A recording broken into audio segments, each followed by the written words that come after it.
warahmatullahi wabarakatuh. Alhamdulillahirabbil alamin wassalatu wassalamu ala asyrafil anbiya'i wal mursalin wa ala alihi wa ashabihi ajmain. Jamaah yang dirahmati Allah, pada kesempatan subuh hari ini kita akan bahas secara ringkas beberapa hal yang menarik terkait niat. Karena waktu kita terbatas, waktu syuruk jam berapa? 6.10. Artinya kita cuma punya 30 menitan ditambah 15 menitan untuk menunggu sholat syuruk. Yang Nabi SAW mengatakan siapa yang sholat subuh secara berjamaah, faqa'ada yadhkurullaha hatta tatlu'a syams, dia tidak keluar dari masjid dan duduk di dalam masjid untuk berzikir kepada Allah, untuk membaca Al-Quran, untuk mengkaji ilmu sampai dengan terbit matahari. Lalu kata para ulama tambah kira-kira 15 menit sampai naiknya waktu duha yang pertama. Lalu dia sholat 2 rakaat, fakana lahu ka ajri hajjatin wa umratin tammatin. Maka dia dapat pahala seperti orang haji dan umroh yang sempurna. Nah, untuk memanfaatkan waktu subuh ini, kira-kira kita punya 30 menit sampai datang waktu syuruk dan 15 menit kemudian untuk sholat syuruk, berarti kurang lebih ada 45 menit. Nah, waktu yang sangat singkat ini sebenarnya yang ingin saya sampaikan adalah beberapa kaidah terkait niat, tapi karena tidak ada papan tulis dan saya juga tidak minta, jadi saya kasih bahasa Indonesia saja. Ya, semoga lebih mudah dipahami dan lebih efisien dari sisi waktu. Karena kadang kita mau idealisme, mau pakai kaidah-kaidah bahasa Arab, waktunya nggak cukup, dapatnya cuma sedikit, ya, sementara itu bukan kajian rutin.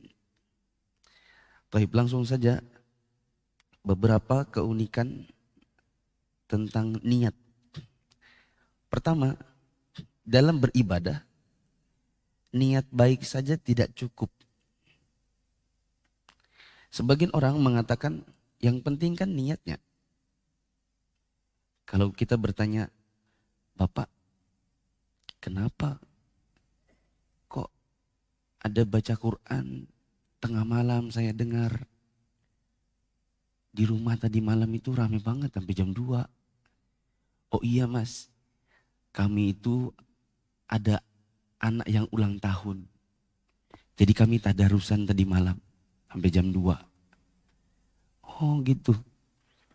Tapi apa ada Pak tuntunan di dalam agama kalau ulang tahun itu baca Quran tadarusan sampai jam 2? Dia bilang iya enggak ada sih. Tapi kan yang penting niatnya baik. Maka kita katakan di dalam ibadah kaidahnya tadi yang pertama apa? Niat baik saja tidak cukup. Dibutuhkan yang namanya kesesuaian dengan sunnah. Itu adalah konsekuensi dari syahadat. Syahadat kita berapa penggal kalimat?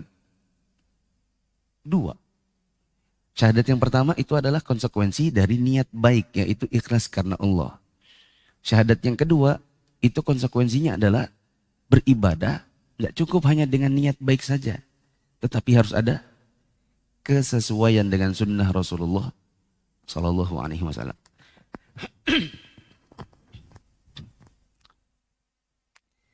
Oh iya, ada yang unik dari tadi malam.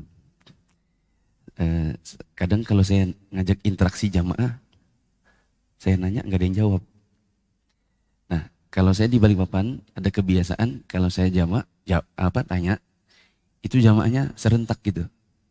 Betul nggak jamaah? Betul. Gitu. Jadi kayak di kampung-kampung gitu. Nah, mungkin ini kota ya. Nah, kalau saya tanya, jamaah tahu, jawab gitu ya. Jadi saya yakin bahwa jamaah paham. Karena kalau nggak ada yang jawab berarti nggak paham. Kalau nggak paham berarti saya ngulang lagi. Oke?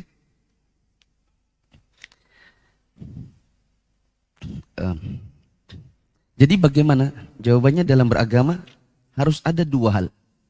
Niat yang baik dan kesesuaian dengan sunnah Rasulullah Shallallahu Alaihi Wasallam. Kalau orang beribadah tapi niat baik saja, diterimakah? Jawabannya diterima jika sesuai sunnah.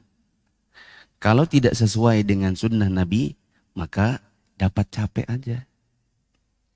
Contohnya, tadarusan sampai jam 2 malam itu kan capek. Butuh effort gitu. Butuh usaha keras. Butuh menahan kantuk, butuh kopi bergelas-gelas. Ya kalaupun nggak bergelas-gelas, kopinya harus kuat.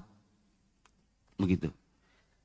Lah, kalau ternyata yang seperti ini tidak ada di dalam sunnah Nabi, maka ya selesai. Selesai kita dapat kantuk tapi nggak dapat pahala. Begitu. Nabi SAW mengatakan, Man amila amalan, laisa alaihi amruna fahuwa raddun. Siapa yang beramal dengan sebuah amalan, tapi amalan tersebut tidak datang tuntunannya dari kami, maka amalannya ditolak. Ai mardud, ya, dianggap hilang, pahalanya nggak dikasih. Begitu. Yang kedua, yang keberapa? Yang kedua, adat istiadat atau hal kebiasaan bisa berpahala jika diniatkan ibadah. Adat istiadat atau hal-hal yang merupakan kebiasaan itu bisa berubah menjadi ibadah dan dapat pahala jika niatnya niat ibadah. Contoh, makan dan minum. Pak Lodi berapa umurnya? Berapa umurnya? Umur. Berapa? 54. Saya hitung ya. 54. Makan sehari berapa kali? 3 kali. 1 tahun 365 hari. Kalau seandainya meniatkan ibadah, ya Allah, ambil makan nih, saya menguatkan badan biar saya ini bisa ibadah. Ada 59.130 pahala. Pertanyaan saya, hari-hari makan gitu aja? Atau ada niatnya enggak? Kadang niat, kadang enggak. Kalau niat puasa, ya iya, sahur. Itu baru kalau kali 1 pahala. Kalau Allah memberikan pahala kali 10 dari setiap kebaikan. 591.300 pahala. Lewat begitu aja, itu baru makan dan minum. Pak Lodi umurnya 54. Oke lah dikurangi masa balik. Baliknya kan 10 tahun, 44. Jadi 44 tahun. 44 tahun itu dikali 365 hari, dikali 1 hari tidur 2 kali. 32.120 pahala. Tapi lewat begitu aja, apabila ternyata tidur cuma sekedar capek. Andaikan dia berkata, ini saya mau tidur, supaya besok subuh semangat sholat. Maka dapat pahala.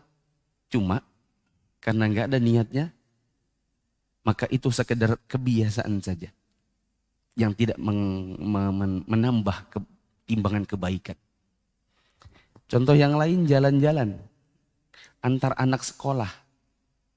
Banyak dari ayah yang mengantar anak sekolah sekedar mengantar karena kewajiban. Kalau enggak nanti istrinya marah.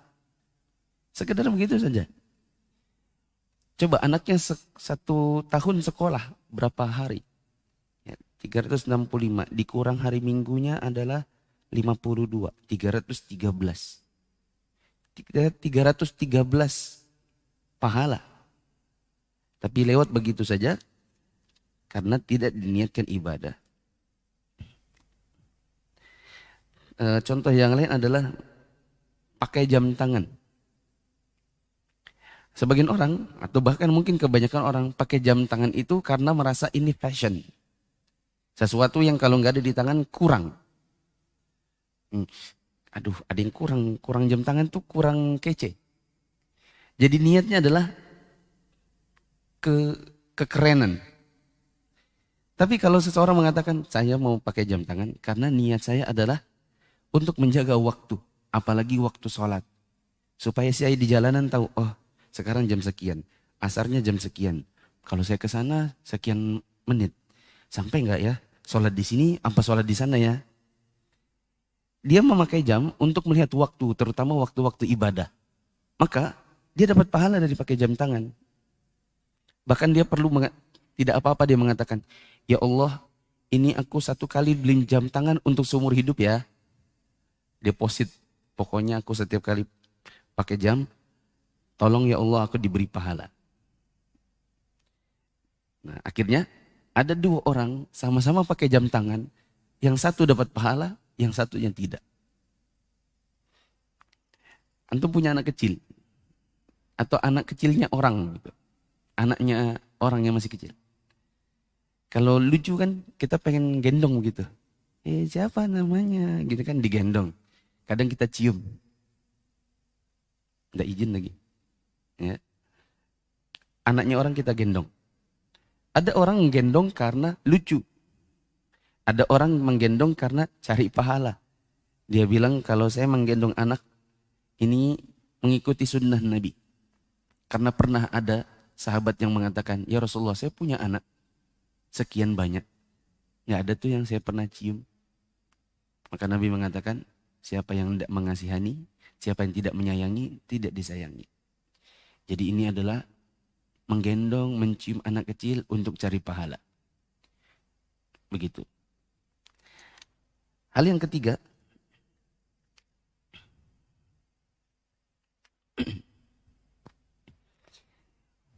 tidak ada pahala kecuali dengan niat. Tidak ada pahala kecuali dengan niat. Apabila ada orang misalnya melakukan perbuatan, yang perbuatan ini mirip dengan wudhu. Dia lakukan cuci muka, kemudian dia cuci tangannya, kemudian dia usap kepalanya, kemudian dia cuci kakinya. Ketika ditanya, kamu berwudhu ya? Enggak. Oh, ngapain tadi itu? Bersih-bersih. Tapi mirip dengan wudhu loh. Aku lihat gerakanmu dari tadi, cuci mukanya 3 kali, cuci tangannya 3 kali kanan kiri, usap kepala, terus cuci kaki. Kamu enggak niatkan dengan wudhu? Enggak. Ya berarti enggak ada pahalanya. Karena pahala itu baru diberi apabila orangnya berniat. Niat apa? Ya niat wudhu. Contoh yang lain, kalau di zaman sekarang orang bikin status. Kalau dia bikin status, niatnya adalah untuk cari pahala. Dengan memposting hadis-hadis, memposting ayat-ayat, memposting hukum, tulisan agama, maka dia dapat pahala. Bila tidak, maka tidak dapat pahala. Dan ini kebiasaan atau hal yang kita lakukan sehari-hari, yang kadang-kadang lewat begitu saja kesempatan dapat pahala karena tidak kita niatkan ya untuk mendapatkan pahala itu sendiri. Yang ke berapa? Yang keempat, selama ibadah berlangsung,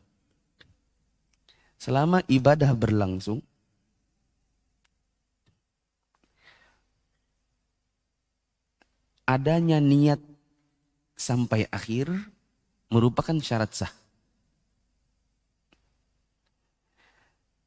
Apa tadi?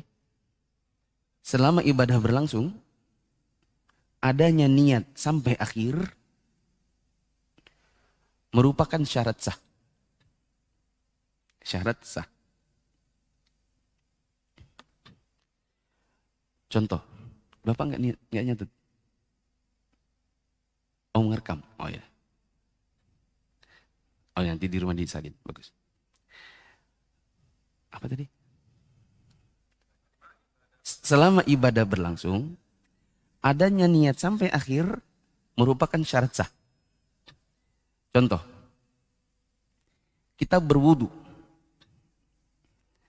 baru sampai cuci tangan, airnya mati.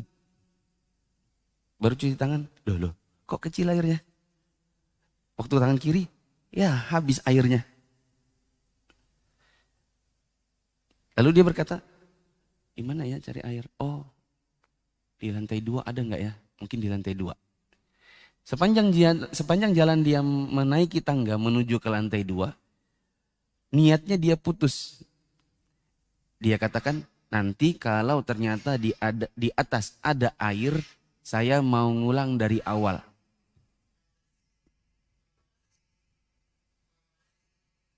Siapa itu? Wang. Nanti kalau sampai di lantai 2 dapat air, saya mau ngulang dari awal. Berarti sudah putus niatnya. Niatnya nggak dia letakkan sampai akhir. Ya kan? Sampai di atas, dia buka keran, ternyata ada air tapi sedikit. Dia bilang, ini kalau saya ngulang dari awal, bisa-bisa nanti nggak sampai selesai wudhunya. Ah, lanjut yang tangan aja deh. Gitu. Bisa dipahami? Lanjut tangan. Maka ini tidak sah wudhunya. Tidak sah wudhunya. Karena selama keberlangsungan ibadah, niatnya tidak dilanjutkan sampai akhir.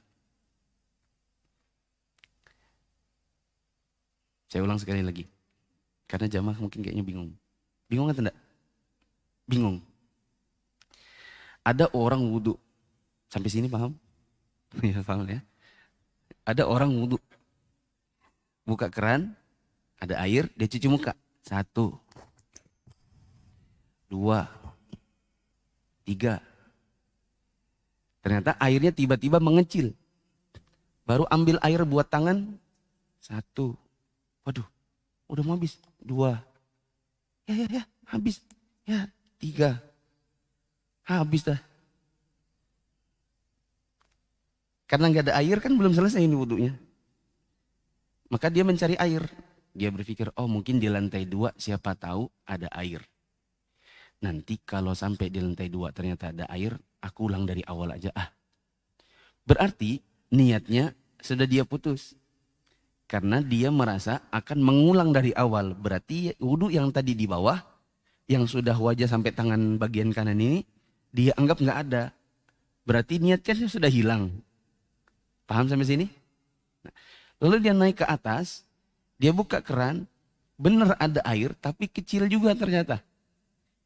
Lalu dia berpikir, ini air segini, kalau saya ulang dari muka lagi, dari kumur lagi, jangan-jangan ntar habis, kanannya nggak nyampe, kirinya nggak nyampe, kepala kaki juga nggak ada yang sampai. Lanjut aja lah yang tadi yang di bawah. Ya, jadi yang dia lakukan adalah langsung ke tangan kiri. Bisa dipahami? Maka wudhunya tidak sah. Apa tadi niatnya? Selama berlangsungnya ibadah, adanya niat sampai akhir, itu adalah syarat sah.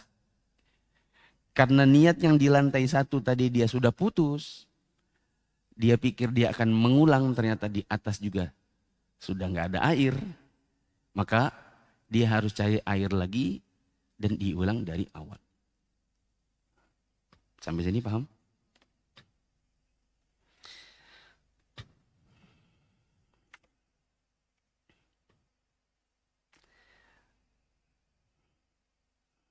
Sekarang yang kelima.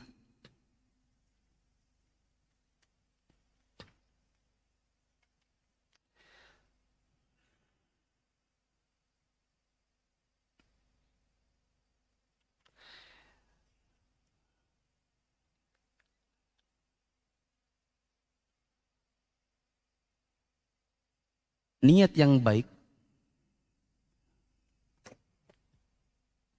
Salah. Niat yang buruk.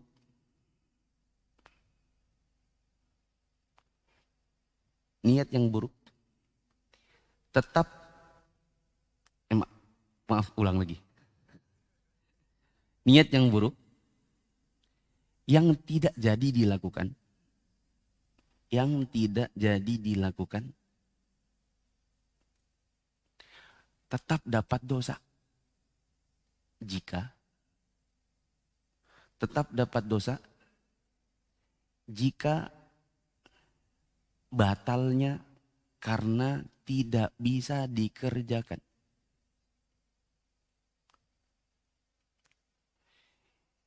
Kalau ada orang berniat untuk melakukan sesuatu yang buruk, lalu dia batalkan, tapi alasannya adalah batal karena tidak bisa dikerjakan, maka dia tetap dapat dosa. Mungkin kita sering dengar hadis begini, barang siapa yang berniat untuk melakukan sebuah kebaikan dan tidak jadi melakukannya, maka dia dapat 1 pahala. Bila dia jadi mengerjakannya, maka dia dapat 2 pahala yang sempurna hingga dilipatkan 10 kali lipat hingga kelipatan yang tidak terbatas. Siapa yang berniat untuk melakukan keburukan maka dia dan tidak jadi melakukannya maka tidak dapat dosa. Barang siapa yang berniat buruk dan jadi melakukannya maka dia dapat 1 dosa. Kata para ulama, niat buruk tidak jadi dilakukan, tidak dapat dosa, itu buat yang membatalkannya karena takut kepada Allah. Tapi yang tidak jadi dikerjakan lantaran tidak bisa mengerjakannya, maka tetap dapat dosa. Contoh, ada orang mau berzina. Sudah dia cari tempat kosong, ternyata nggak dapat. Mau masuk hotel, semuanya full. Dia bilang, ya sudah dah, malam ini nggak jadi. Maka apakah dia dapat dosa dari zinanya? Jawabannya iya, dia tetap dapat. Loh kan nggak jadi? Iya, nggak jadinya adalah bukan karena Allah, melainkan karena nggak bisa. Ada anak-anak misalnya di belakang. Waktu Jumatan, orang lagi Jumatan. Mereka sibuk mencari tali untuk mencongkel kotak infak. Sudah diusahakan, ternyata sampai imam assalamualaikum warahmatullahi, enggak juga kunjung keluar itu duit. Akhirnya dia segera menyingkirkan kotaknya dan segera pura-pura salam. Apakah dia dapat dosa? Iya, dapat dosa. Lah tapi kan uangnya belum keluar. Iya, uangnya itu enggak keluar karena enggak bisa. Bisa dipahami? Ada orang mau rampok rumahnya orang. Dia sudah congkel-congkel jendelanya. Sudah ada yang gimana sih ini? Kok kuncinya keras gitu. Sampai akhirnya ada orang lewat. Mas, kenapa? Oh, enggak Pak, enggak apa-apa. Pergi. Apakah dia dapat dosa? Iya, dapat dosa. Lah tapi kan enggak jadiin curi. Iya, enggak jadinya itu bukan karena Allah, tapi karena sekedar enggak bisa. Yang ke berapa sekarang? Yang kelima. Yang keenam. Niat itu bisa membawa seseorang mencapai derajat yang tidak dicapai oleh amalannya. Niat itu bisa membawa orang untuk sampai pada derajat yang tidak bisa dicapai oleh amalannya sendiri.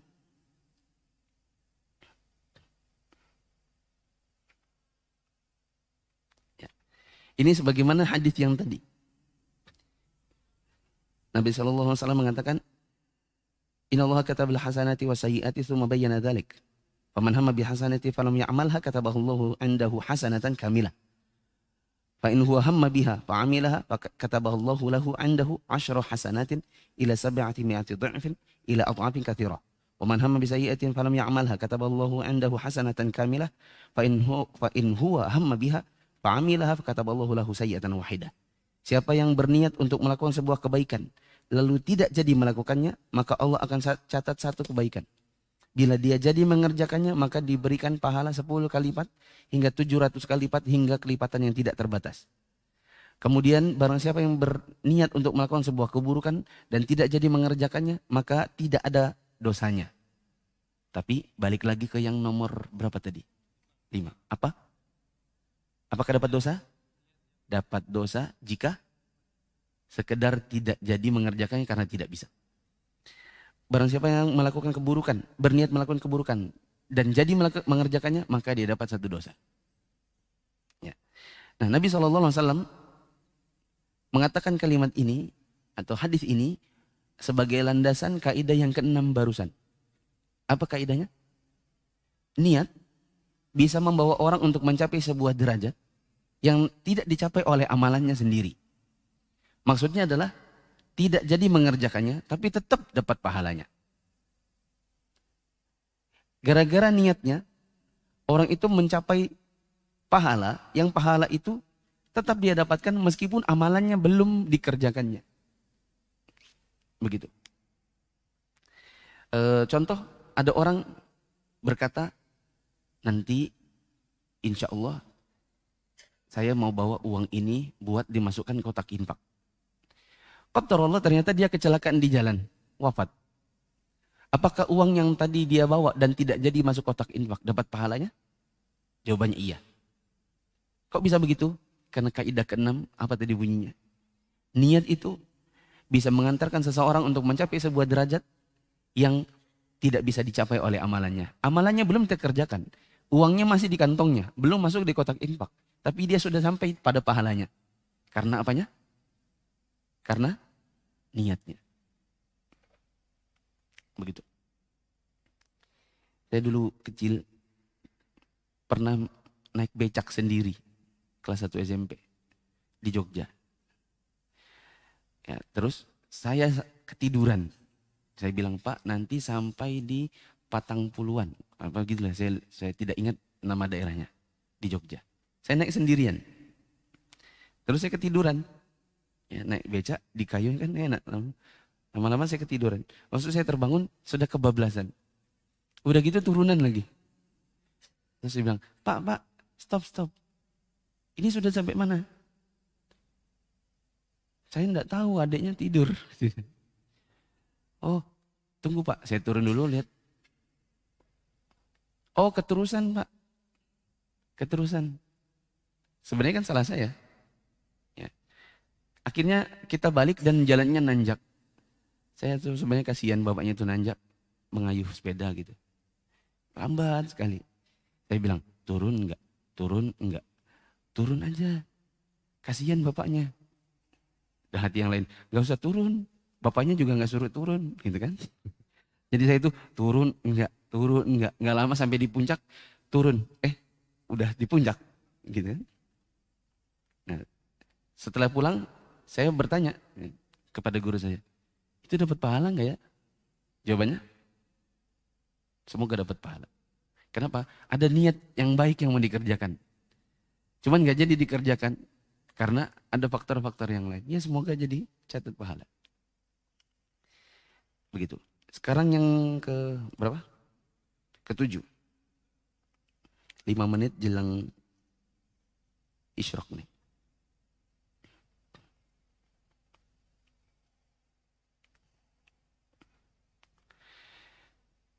Niat yang buruk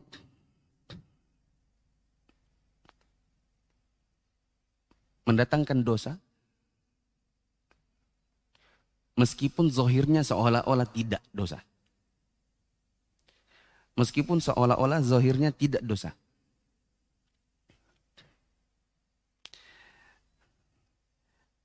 Nabi SAW mengatakan, la'anallahul muhallila wal muhallala lahu.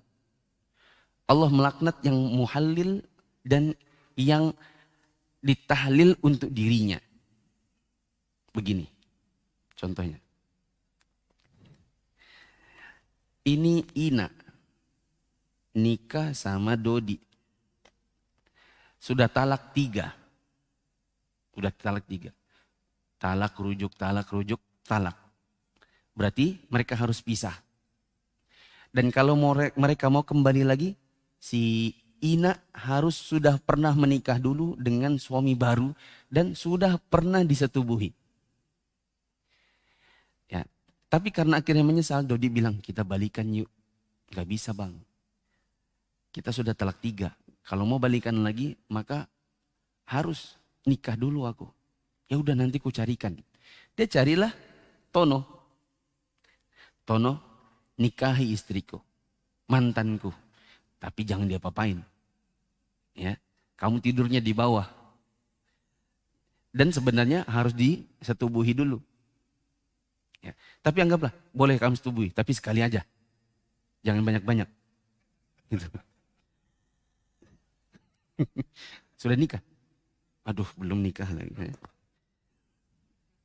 Lalu ini dibayar. Menikahlah Tono dengan Ina. Dengan perjanjian tidurnya di bawah. Dan kalaupun bersetubuh hanya boleh 1 kali. Setelah itu minta diceraikan. Cerai deh. Supaya ini bisa kembali lagi. Ini namanya nikah tahlil. Nikah apa namanya? Nikah tahlil. Apa maksudnya? Nikah yang niatnya adalah supaya bisa balikan. Bukan nikah dengan niat yang seharusnya. Maka ini, si Tono ini namanya muhallil. Ini namanya muhallalalahu. Siapa namanya tadi ini? Dodi. Ini muhallalalahu. Nabi SAW mengatakan Allah melaknat muhallil dan muhallalalahu. Begitu. Ini namanya nikah tahlil. Apa kaidahnya tadi? Niat buruk tetap dapat dosa. Meskipun seolah-olah zahirnya tidak dosa. Ini kan kalau nggak ada yang tahu niat-niat mereka, dianggap baik-baik aja. Ayo kita nikahnya si Tono yuk. Dia nikah loh sama mantannya Dodi. Kita datang. Dia bikin pelaminan, kita saweran, kita kasih duit amplop. 3 bulan kemudian dia pisah. Nah, kita mah nggak ngerti. Ternyata ini adalah permainan mereka berdua. Apakah mereka dapat dosa? Jawabannya dapat dosa. Meskipun zahirnya seolah-olah tidak. Karena Allah tahu niatnya itu apa? Niatnya hanya sekedar untuk membuat si suami pertama dengan mantan istrinya itu bisa kembali lagi. Kaidah yang ke-8. Betul. Betul. Kaidah yang ke-8. Hukum dunia, lihat zahirnya. Hukum akhirat, lihat batinnya. Hukum dunia, lihat zahirnya. Hukum akhirat, lihat batinnya. Nah pertanyaannya, siapa yang bisa melihat batin seseorang? Enggak ada yang tahu. Berarti kita di dunia, hukumi seseorang sesuai dengan zahirnya saja. Adapun urusan niat di dalam hati, itu serahkan kepada Allah untuk urusannya nanti di akhir. Ada orang mengatakan begini. Ada orang mengatakan, Mas, saya mau sumbang semua ini. Ya, ini sumbang semua. Berapa totalnya? Oh Pak, tanya bagian pembangunan. Siapa bagian pembangunan? Pak Gun. Tanya Pak Gun, Pak. Dihitung 100 juta Pak. Oke, 100 juta ya. Oke. Siapkan dananya ya. Ngomong sama ajudannya. Oke Pak. Iya Pak. Dan kita tahu 5 hari lagi mau ada pemilu. Mau ada pemilu. Dan dia kebetulan ada mukanya kelihatan di baliho. Gitu. Dia nggak ngomong gini. Tapi tolong ya bilang sama jamaahnya nanti pilih saya. Dia nggak ngomong begitu. Zahirnya dia nyumbang. Apakah kita boleh terima? Boleh. Kalau ketua masjidnya bilang gini, tapi ini kan dekat pemilu. Dia pasti maunya itu biar kita milih dia. Maka kita katakan, itu urusan batinnya Pak. Enggak ada urusannya sama kita. Kita tahunya zahirnya dia nyumbang, terima aja. Kecuali kalau dia bilang, tapi tolong ya nanti saya dipilih. Bilang semua sama jamaahnya. Itu namanya beli suara. Kalau yang seperti itu, oh maaf Pak, kami nggak bisa terima. Soalnya Bapak ngomong sih. Coba Bapak nggak ngomong. Insya Allah kami terima dananya, tapi ndak nyoblos juga. Tapi karena ngomong, ya sudah. Ditolaklah dananya. Tapi kalau dia nggak ngomong, jangan ditanya. Kalau dia tidak ngomong, jangan ditanya. Jangan bilang, tapi Pak, ini ada syaratnya enggak? Kalau dia nggak ngomong, nggak usah. Ya. Oke Pak, 100 juta. Iya. Ini Pak ya, nomor rekeningnya. Silakan Mas ya dicatat. Ya. Makasih ya Pak ya. Assalamualaikum. Tinggalin cepet-cepet. Ya. Biar dia nggak sempat mesan-mesan sesuatu. Karena kalau dia mesan, ya mau nggak mau, ditolak. Begitu. Itu namanya, kalau kita nanya, tapi Pak ini niatnya buat apa? Buat kampanye. Kalau kita ngomong, kita bicara, kita tanya, dan dia bicara, dia menjawab, iya, maka ini ilmu tapi bodoh. Ilmu tapi bodoh. Maksudnya siapa yang bodoh? Kita. Ngapain tanya-tanya? Hilang 100 jutanya. Gitu. Oh gitu Kak Ustadz. Tapi kita kayak orang munafik. Bukan. Kita balik kepada kaidah agama. Apa kaidah agama? Hukum dunia sesuai dengan zahirnya. Hukum batin, hukum akhirat, lihat batinnya. Tapi karena kita tidak tahu batinnya, kita serahkan pada Allah. Urusannya dia apa? Toh dia nggak ngomong. Ketika dia tidak ngomong, jangan juga bertanya. Gitu. Pak Lodi sama siapa yang muda? Ya. Oh iya Pak, makasih Pak. Muncul yang muda. Pak, tunggu dulu. Buat apa ini? Sama Pak Lodi, kamu kenapa kok ngomong-ngomong gitu? Kenapa kok nanya gitu? Harusnya nggak usah nanya. Yang ke-9.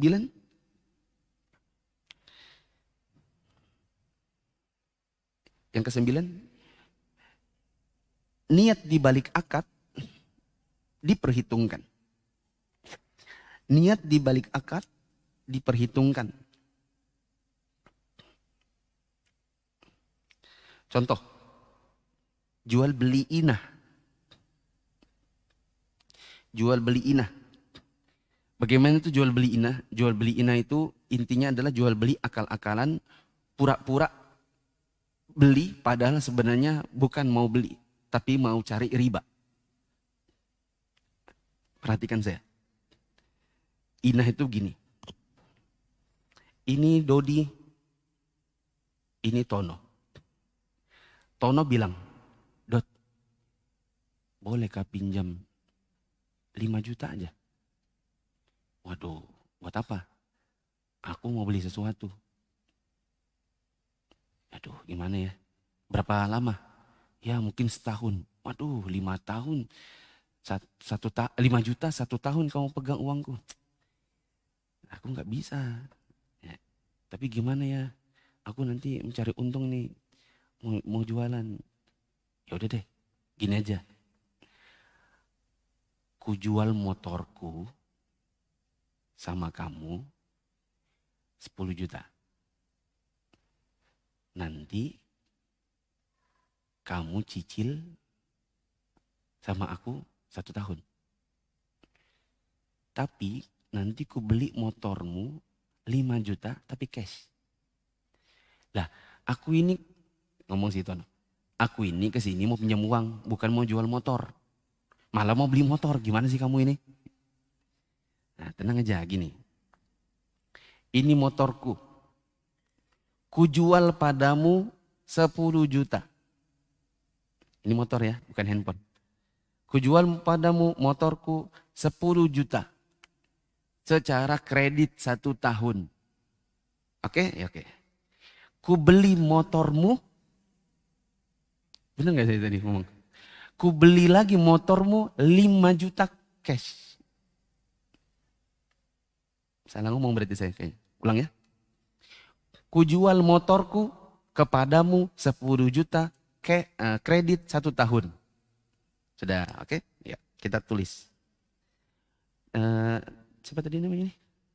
Doni membeli motor 1 unit plat BD sekian kredit 10 juta selama 1 tahun. Ini punyamu sekarang. Tapi cicil ya, ya. Ku beli sekarang motormu 5 juta tapi cash. Nih 5 jutanya. Kasih ini 5 juta. Nih 5 juta. Dah.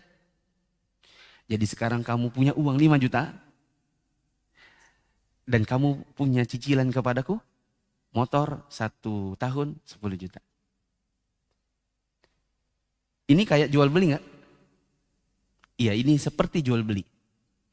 Tapi hakikatnya adalah ini ngutang 5 juta. Dan bayarnya 10 juta 1 tahun. Begitu. Itu namanya jual beli inah. Jual beli akal-akalan. Padahal niatnya adalah utang-utangan. Yang ada keuntungan. Apa kaidahnya tadi? niat di dalam akad itu diperhitungkan. Apa niatnya? Sebenarnya niat cari untung dari utang piutang, maka ini dihukumi mereka melakukan perbuatan riba. Bukan jual beli. Contoh yang lain, kalau di Jawa, kadang orang mau beli sesuatu di tetangganya, dia bilang jaluk. Jaluk itu artinya minta. Jaluk iki, monggo, pergi dia. Bu Tono jaluk beras, ya, ya berapa kilo? 10 kilo. Ya, Assalamualaikum, Waalaikumsalam. Bawa pulang beras 10 kilo. Setelah sebulan, Ibu Tono tanya, Bu, duitnya ya yang kemarin. Loh, kan aku bilang jaluk, minta. Apakah begitu? Jawabannya tidak.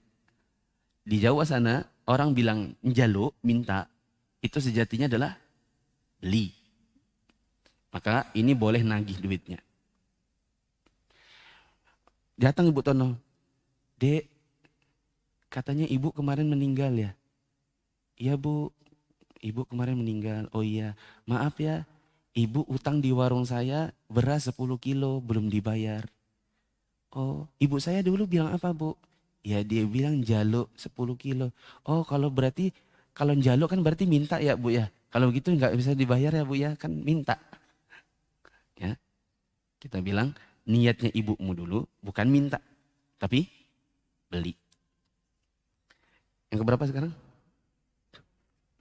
Ke-10. Udah mau habis nih waktunya.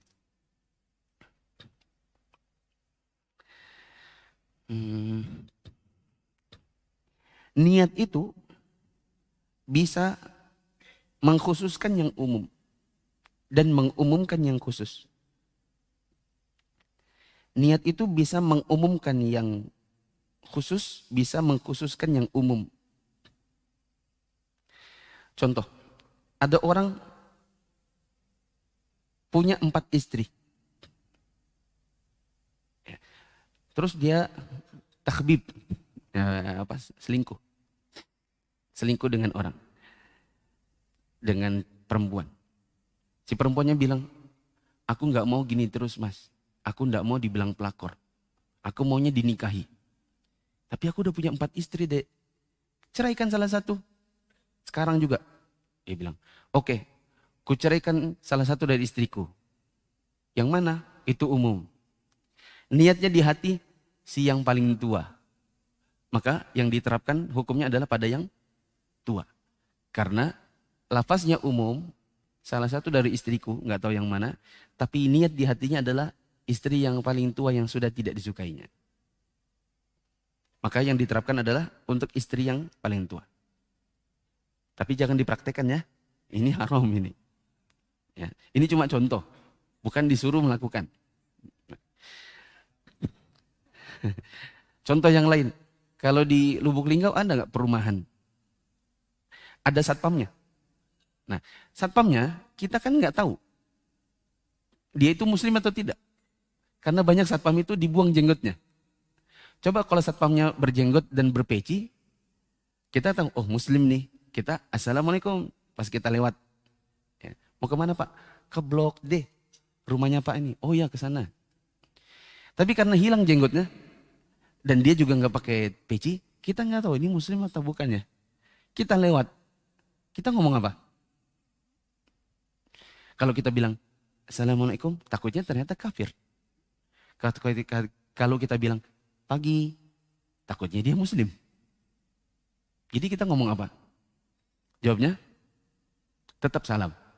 Dengan niatnya seandainya buat ini salam buat dia kalau muslim. Ya kita lewat. Assalamualaikum. Waalaikumsalam. Oh berarti muslim. Assalamualaikum. Ya. Oh berarti kayaknya nggak muslim. Terus tadi salamnya bagaimana? Apakah kita dihukumi mendahului salam untuk orang kafir? Jawabannya tidak. Karena di hati ini salam jika dia muslim. Yang ke-11. Dikit lagi. Yang ke-11. Sumpah dibangun di atas tujuan. Di atas niat. Sumpah dibangun di atas niat. Contoh, orang mengatakan, aku sumpah pokoknya nggak bakal lagi aku mau makan di tempat ini. Ya.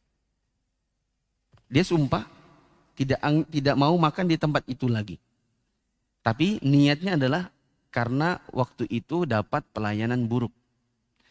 Seandainya ini sudah ganti manajemen, dia mau makan lagi. Maka yang dihukumi adalah bukan sumpahnya, tetapi niatnya. Contoh yang lain, dia mengatakan dia naik pesawat.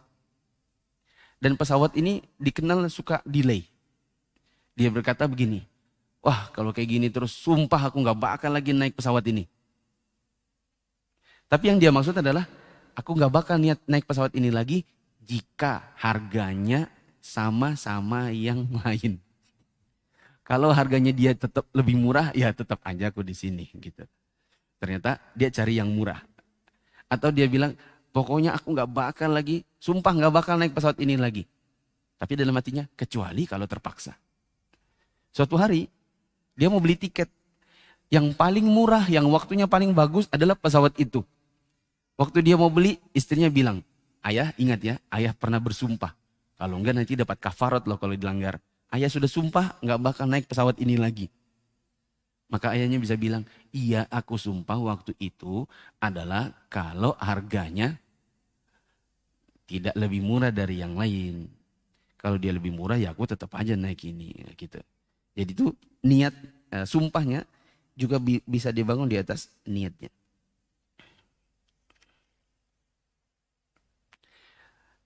Terakhir.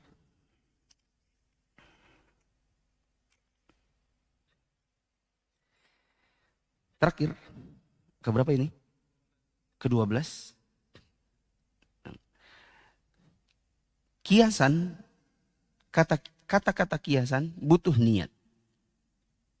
Kata-kata kiasan itu butuh niat untuk membangun hukum. Seperti seorang laki-laki mengatakan, kalau begitu mulai hari ini kamu pulang ke rumah orang tuamu. Apa yang dimaksud dengan pulang ke rumah orang tua? Cerai? Atau apa? Itu kan katanya kiasan. Pulang ke rumah orang tua. Itu kiasan. Ambigu. Bisa jadi pulang itu maksudnya pulang nanti besok balik lagi. Bisa jadi maksudnya pulang dan seterusnya. Alias cerai. Nah itu tergantung dengan niatnya. Istrinya bilang, oke, memang yang punya rumah kamu doang. Dia langsung masuk kamar, kunci pintu, dikumpulin bajunya, masukin di koper, keluar dia. Permisi. Assalamualaikum. Pulang dia. Setelah 3 bulan suaminya nelpon. Ma, gak balik lagi kah ma? Kata istrinya. Katamu pulang ke rumah. Aku sudah pulang, sekarang kenapa dia minta balik lagi? Iya ma, aku kesepian. Nah, apa waktu itu niatmu? Kamu maksudnya pulang apa? Waktu aku mau disuruh pulang itu suruh ngapain? Cerai atau pulang atau bagaimana? Ya sebenarnya sih waktu itu niatku cerai. Ya sudah, berarti jatuh talak 1. Jadi bagaimana? Ayo rujuk. Dan ingat, talak 1.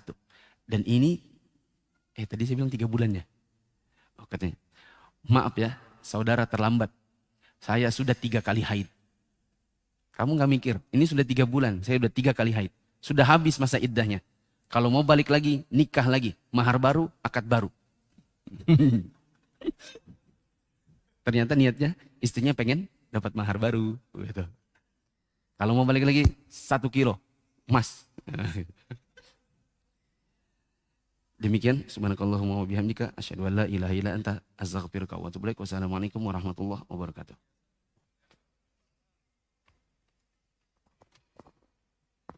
Salat syuruk. Jangan pulang dulu.